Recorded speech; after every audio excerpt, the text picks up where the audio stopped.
Ukraine needs to take back all their territories, including Donetsk, Luhansk, and Crimea. Israel needs to destroy Hamas and reoccupy Gaza. Welcome to the shortest episode of the Daily Objective. These are the only valid opinions when it comes to these two wars that are morally and morally consistent and also apply justice appropriately. Yet we have many different ideas when it comes to these war. And you could find many people supporting different sides on both of these for different opinions, let's just call them. Today, joining me is James Valliant, and we're going to be talking about Israel and Ukraine and the two of their respective wars and sort of how the culture receives them and what can we learn about the reception of these respective wars. Hey, James, how are you doing? I'm okay. How are you doing, Daniel? I'm still a bit jet lagged, so I'm still taking like 10-hour naps. So I think I'm gonna be good today. I think I only slept for like 4 hours to be able to now go to bed in like 6 hours, and I should be good by then. So hopefully, hopefully we're gonna be good now. But Good. James, okay, All that travel. so Yeah, the principles of war and peace should be uniform. They should be a matter of principle. When is it right to go to war? How is it right to go to war? Many of the issues that we've been talking about on this channel over the last few months with respect to Israel and Gaza are just that. We ground our position in principle. And for our listeners out there, we take a position from the standpoint of Ayn Rand's philosophy of objectivism. And I'd like to recommend a very important article that Ayn Rand wrote. You can find it in her book, Capitalism, the Unknown Ideal, The Roots of War and the principles of going to war. War is a terrible thing. And the only good thing about war is to end the cause of the aggression, to eliminate the cause of the aggression. As objectivists, we know, morally speaking, it is the initiation of physical force that violates rights. That is what the government is all about, protecting us against physical force and coercion. That's the purpose and function of the state. When you have a dictator, and Ayn Rand has properly observed in that article that I just mentioned, the relationship between dictatorship and war. It's dictatorships that start wars. And when a dictatorship starts an aggressive war, it is the moral responsibility of a sound defender, if he or she can defend himself or herself, to eliminate the threat and eliminate it as quickly as possible. Having no principles, approaching it in a half-assed way, if I could put it that way, will only serve to extend the war insofar as we get half-assed involved in that war rather than bringing it to a successful termination and eliminating the aggressor's capacity to launch such attacks. Now, with Ukraine and Israel, it's very interesting. In my country, the United States, if you were to ask the ordinary person on the streets, which party favors Israel more than the other party, or which party favors Ukraine in its attempt to defend itself from aggression, you'd get different answers. People would say, oh, the Republicans are unified in their support of Israel. The Democrats are unified in their support of Ukraine. And the votes in Congress recently would seem to bear that out. Roughly half of the Republicans in the Senate, for example, voted against the Ukraine aid package. It is, of course, the Democrats who have a overtly pro-Hamas wing of their party. So among Republicans, the division, there's the division is on Ukraine. Among Democrats, the division is among those who have different positions on Israel. And yet, what you also end up seeing is that at the extreme ends of that, both parties in effect converge in their, the far left. You'll hear Tucker Carlson, for example, a conservative commentator, make the very same kind of arguments that leftists do about Israel. That money could have been spent here domestically on healthcare rather than sent as military aid to Ukraine. That's a total leftist argument. But there you have a conservative arguing against aid to Ukraine. Now, of course, it is a matter of domestic politics. Back in 2014, when Russia first took over Crimea, the first step of this invasion and war, what was the response from the Democrat administration of President Obama? Really not much. Really kind of a giant yawn there. It was when Trump could be associated with Putin, when Trump was involved in all this, political scandal that was supposed to have associated with Trump being pro-Russia, then they could identify with Ukraine in a full-throated way. So for domestic political reasons, you can say, okay, the Democrats are more consistent about Ukraine than the Republicans. Well, why should domestic politics be involved? War and peace should be a matter of moral principle, and it should be a uniform moral principle across the board. And if you're going to help out, you should help out in a way that will cause the aggressor to be disabled as quickly and decisively as possible, so that you do not extend the suffering and the war beyond what is necessary. Let me put it that way. Similarly, with Israel, it's a matter of domestic politics to some extent. Well, gee, I've got it's not just the Muslim American community, say, in Michigan or Minnesota. It's all these college, university activists. It's your educated far left that tends to be very aggressively against Israel.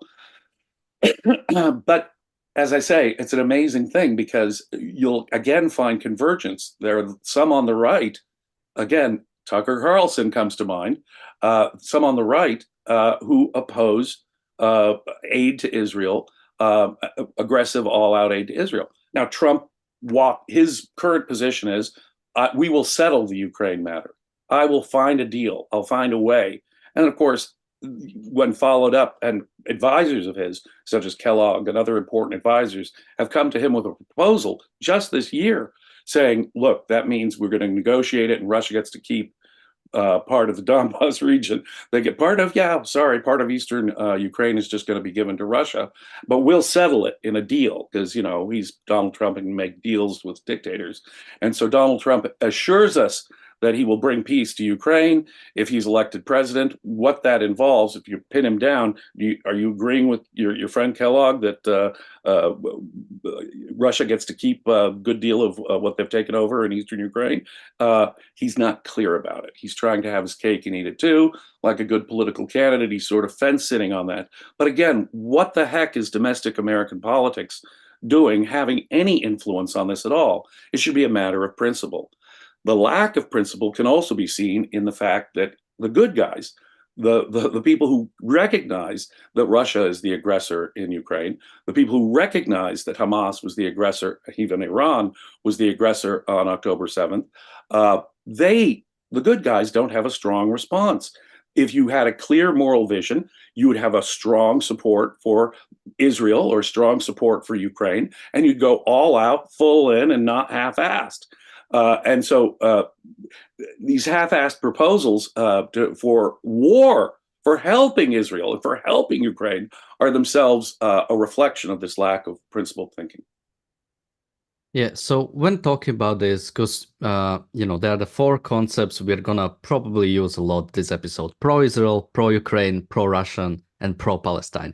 And defining those terms is really important because in a broad aspect, you could say most people are pro-Ukraine and pro-Israel. In a really broad aspect, you could say even Biden is pro-Israel. But in the sense we mean, everyone is pro-Russia and pro-Palestine. And just to keep a couple quick examples, and then I want to go back to the core topic a bit. But basically, because of people's view of war and how to conduct war, something we've seen in Ukraine. So Ukraine is the bit more, let's say, gets a bit more international support. So they get arms from different nations. They get munitions. They get supplies. They get humanitarian aid. They also get, as I said, ammunitions. But something that was really weird when it comes to Ukraine, there was a real opposition to providing Ukraine with long-range missiles that could go into Russian land. And that is very important because they need it. if you cannot strike the enemy at heart, this will be a forever war and it will never end. And it has been one of the biggest problems Ukraine had with the West is the fact that they don't actually have any ways of actually hitting Russia where it would actually hurt. They could only defend themselves.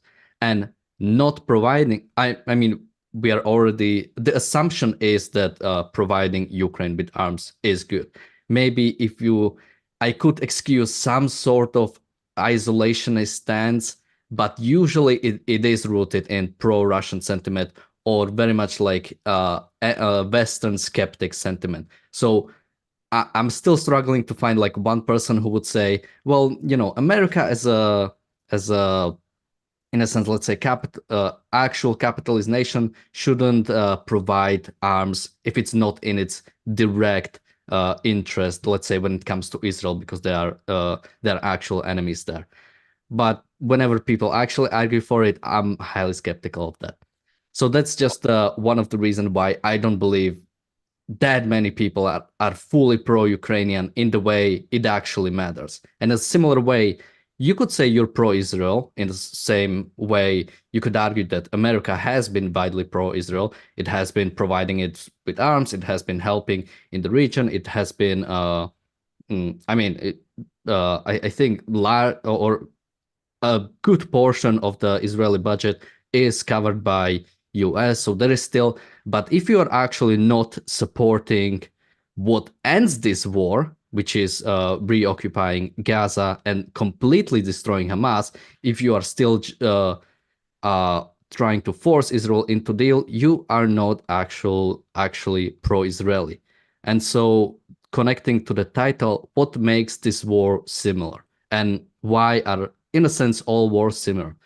They are, all wars are based on justice.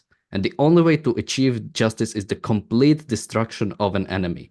So pragmatically, you could argue that, I think we should morally support Ukraine and materially support Ukraine as long as they are willing to fight. If they at some point accept they are no longer willing to fight and are willing to give up those regions, I think it's a wrong.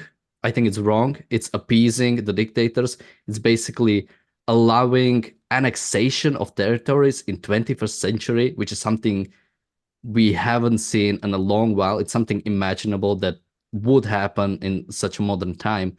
I would see it as wrong, but in a sense, you cannot force a different country to fight wars for themselves. They have to believe that it's worth fighting. I think you make a really good point because, as I mentioned earlier, 10 years ago, Russia took Crimea. What was the response? In effect, nothing. Nothing. And so what did that do? Did that discourage Putin? No, I think that very, very much encouraged Putin.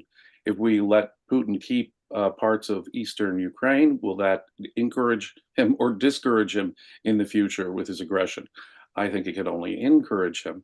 We'll start another war and see how much more we get maybe someplace else or back in Ukraine after a number of years and see how much more we can get, how much more we can get, how much more we can get. Similarly, like you were pointing out, you make a really great point in terms if we can't give them missiles that can shut down things across the border in Russia, Ukraine is going to have a hell of a time, aren't they? No, in fact, to win the war against Russia, they have to be able to strike before the troops get there, or the staging places for missiles, or the staging places for aircraft, and they have to be able to hit targets in Russia if they hope to win this war. Similarly, in Israel, you have to address the question of Iran.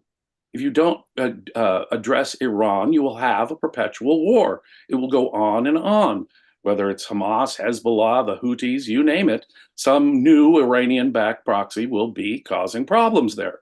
So it is, in order to be pro-Israel, as you point out, in order to be pro-Ukraine, you have to be more than what the so-called, and you're right, I think vaguely, certainly in my country, vaguely speaking, most people are anti-Russia when it comes to the Ukraine war, and anti-Hamas, and even anti-Iran when it comes to what's going on in Israel. But that vague emotional support, let's say, for the victims of aggression does not translate into real, concrete, principled solutions that will actually end the war, so that we don't have permanent, perpetual conflict there. And that requires moral clarity, and that requires thinking in principle. Yeah, but you've got Marjorie Taylor Greene and Matt Gaetz in the U.S. House of Representatives. They're Republicans, and they oppose America continuing to support Ukraine. Similarly, one of the squad members lost his race for Congress in the Democrat primary yesterday. The guy was definitely part of the pro-Hamas wing of the Democrat Party. It is. Don't be deceived by the fact that there is a pro-Russia wing of the Republican Party and a pro-Hamas wing of the Democrat Party, that somehow that's really what it breaks down to. No, there's, the horseshoe theory that at the extremes they come together and they meet. Well, when you look at the extremes, they actually do come together here and meet in the most disturbing ways. As I was saying earlier, Tucker Carlson is just a classic case in point. He actually is a little more consistent. He not only supports Russia, he supports effectively Hamas. And that's what you'll end up getting. And of course, there are left-wing activists who will end up believing the same thing as well. They oppose war as such. Now, where does that come from? That comes from altruism. That comes from collectivism. In effect, what we're looking at here, the bad guys in both cases. Now, obviously, there's differences. I don't mean to say that the Ukraine situation and the Gaza situation are identical, because they are by no means identical. But let me put it together this way for They're you. identical in core, basically in the fundamentals, while in particulars they might be different. Well, look at it this way. The bad guys in both cases are religious conservatives. Now, that would be very disturbing to people, I think, on both sides to look at it that way. But the fact is, you have fanatical religious conservatism among the Islamists in Gaza and Hezbollah. Oh, and you've also got a kind of Christian nationalism that kind of softens the Republicans when it comes to Russia and Putin. So the aggressors in both cases are making collectivist claims to territory based on their ancestor. You'll hear these historical arguments from Putin. Oh, Ukraine is part of Russia traditionally, ... as if Catherine the Great's, activities or something has some moral bearing on the 21st century. And you'll hear the same among religious Christians who support Israel. Well, they were promised by God thousands of years ago, and it's their land traditionally. Both sides will give these bizarre collectivist arguments that are really rooted in this twisted view of history that says that territory is owned collectively by some religion or ethnicity or something like that. But it's BS. The question is, who's the aggressor here? Who's the aggressor here? And we have to, every civilized nation on earth, when there is an aggressive dictatorship, when a dictatorship spills over into its neighbors and the dictator starts attacking its neighbors, altruism will also paralyze us when it comes to that, because when it is a matter of aggression, we should be full-throated, full throttle, and have decisive action. And as we were pointing out before, even the so-called pro-Israel and pro-Ukraine sides, they don't have real concrete solutions that will bring a permanent end to the aggression. Yeah, so there are a couple of comments in the chat I just need to comment on. Someone had a problem with the horseshoe theory, saying that that's nonsense. Does extreme heat meet absolute zero? So when you think about this, is a wrong way to think about politics. Whenever people talk about the left and right, it's a wrong way to think about politics.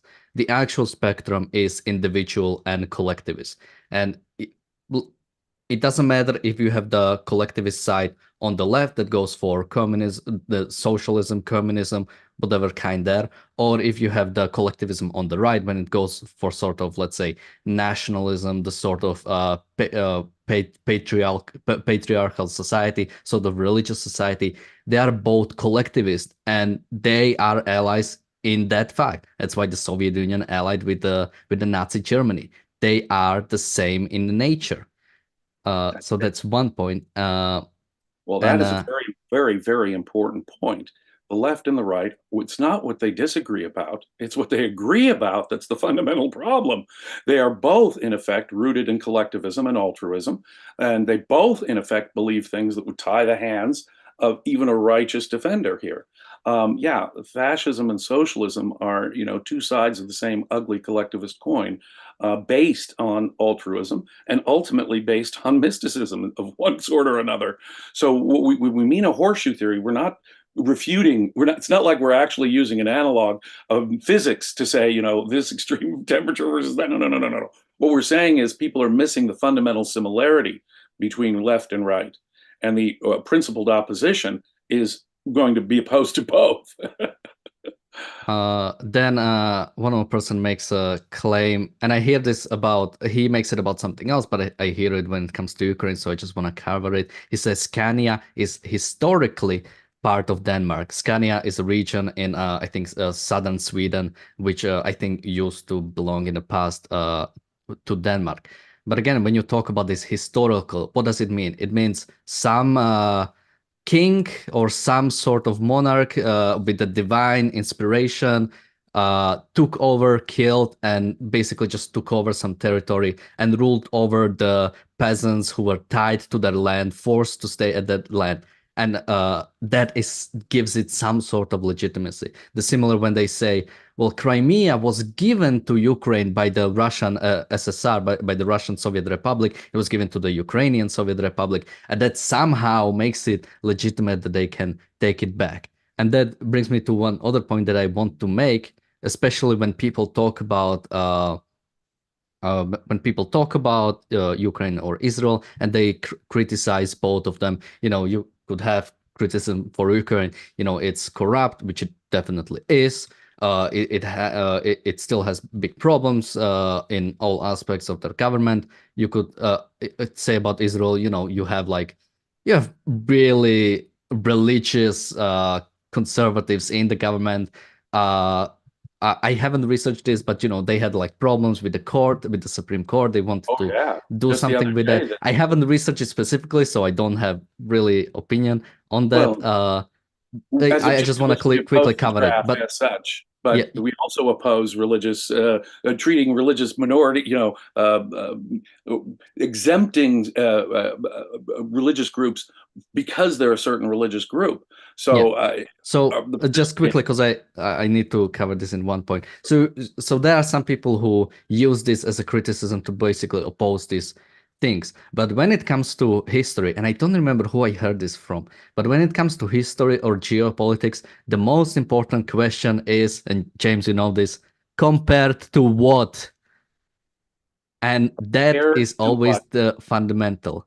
there is, Ukraine is yeah, Ukraine compared to Russia is freer, more Western, and is on a way to basically become an actual liberal democracy, is trying to deal with its corruption, is trying to deal with its problems, while Russia is increasingly going authoritarian. I mean, Putin just won his fourth or fifth or whatever election.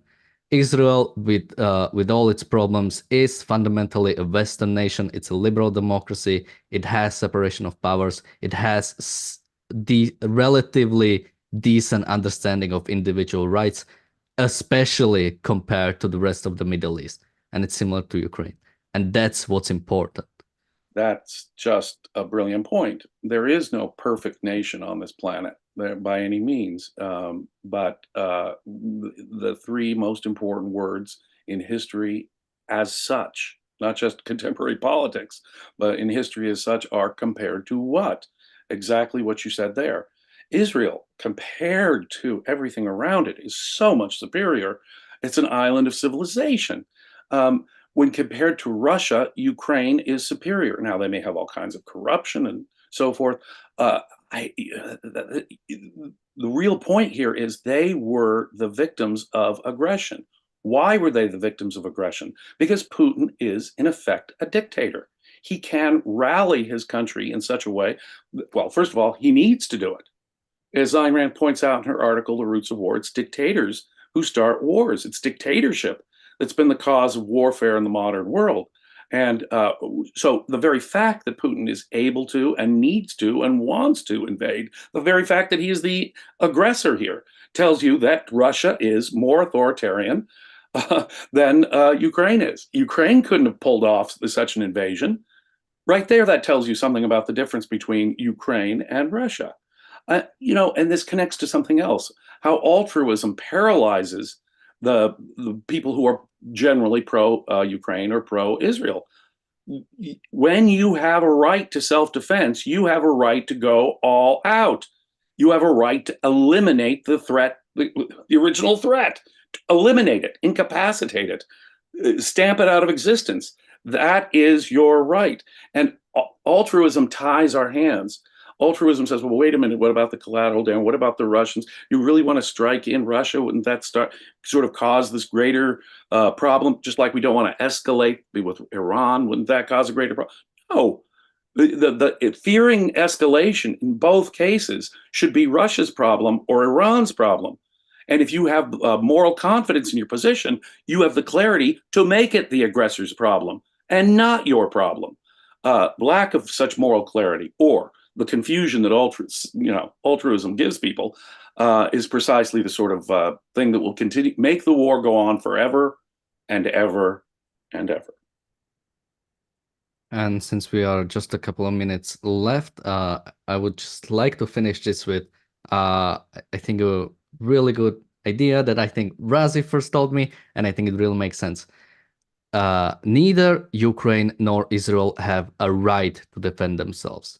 They have a moral obligation and a legal obligation to protect their citizens. And that is the fundamental. And the only way to do it is fully. You cannot half-ass it. And with that, thank you. Could have said it better myself. Thank you, James, for joining me today. We have the reality show coming up. We're going to be talking about, the title is Qatar versus Hamas. The main topic is the fact that Hamas, I'm wondering if you can hear that, Hamas is moving out of Qatar, out of Doha, and are relocating to Iraq. The Iraqi government has recently accepted that. There is some context. They might be actually getting kicked out by Qatar because apparently Qatar wanted to push Hamas for the deal. So we'll be discussing all of that in the reality show. Link is in the chat. Thank you everyone for joining us today. We'll see you in the reality show in just a couple of minutes, and also tomorrow on the Daily Objective and the reality show. Thank you, James, and bye-bye.